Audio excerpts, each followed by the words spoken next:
something I studied briefly at uni, followed up by a 10-year door-to-door survey as a postman in the affluent constituency of Hallam, Sheffield, which you might have heard of. Lastly, I just want to apologise to Tippi Hedren, the star of The Birds, who's a known animal activist, but I suspect she still secretly hates seagulls. Like the papers I'm lampooning, I won't let the truth spoil a good story. It's called Seagull Immigrants. A seagull hangs from a lamp standard. How it got there is hard to deduce. Just what balance of circumstance left it twirling in a polythene noose. Revenge killing for a stolen chip? Would someone premeditate slaughter and go to all that time and expense just pour encourage les autres? A calamitous coincidence would be too far-fetched for this gibbet, which leaves us with only one answer. It's a Damien Hirst exhibit. This put me in mind of the day when I thought death dealt me a blowing glance, as I tucked into a ham roll on the terrace, Market Jew Street, Penzance. All I could see for a second was a new world that was pristine, clean white as sun-dappled feathers embraced me. Was this the so-called tunnel of light? Fluttering wings, an angel perhaps pulled at my hands with religious zeal. Me too heavy for heaven, maybe. Should have plumped for that Weight Watchers meal. My life came back with a caveat that the beak-shaped breach in my torn roll told me you must cover up your croust when eating al fresco in Cornwall. Some say the problem's quite out of hand. In fact, it's decidedly nasty. In St Ives, you take out insurance when buying a medium steak pasty. When the dust and ham roll had settled, I attached to that seagull no blame. In seeking to provide for her child, wouldn't we all of us do the same? Then I pick up my morning paper, a tabloid that works by detrition, the hard-working taxpayer's Bible, made whole by its sins of omission. The first thing I see is the headline, worst winter ever, White Walkers due.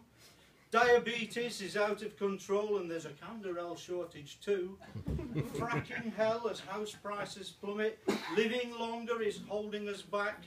In the year 2525, if man is still alive, every one of us will be black. First Romanians, Bulgarians, now giant hornets are swarming here. Day after day of these headlines that are served up to instill me with fear. One week they tell me to take statins, then the next to avoid like the plague.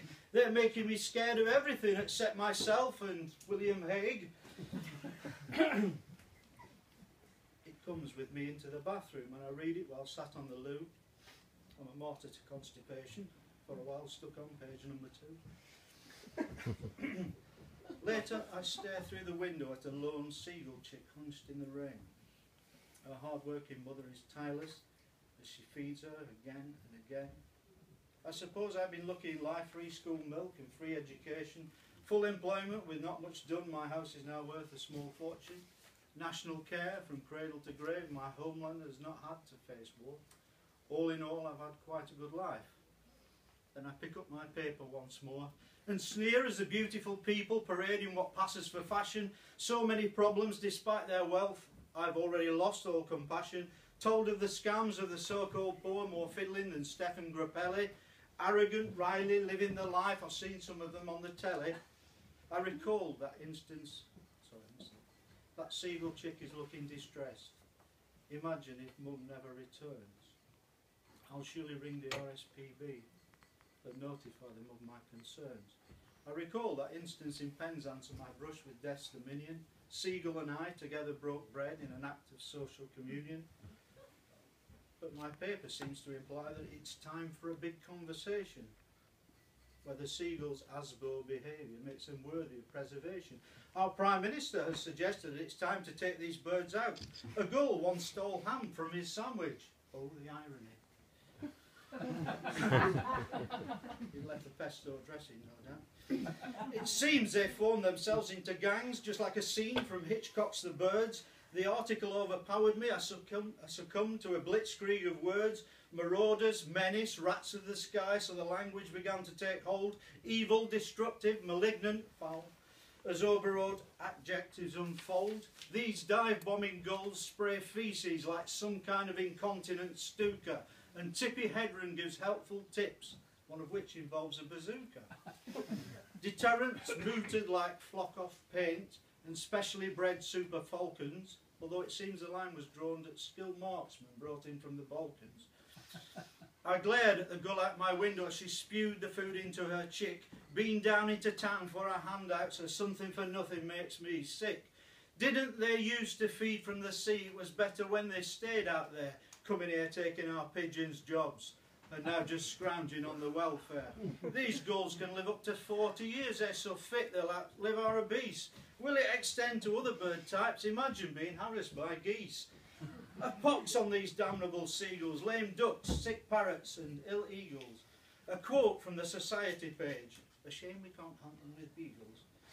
Despite all we give them, they're not grateful. Each one I see seems to be scowling. Hang them high from every lamppost, if only to focus their fouling. All passion spent, I need to sit down with tea and a caramel wafer. Calm myself down for the 10th time today. Maybe it's time I change my paper.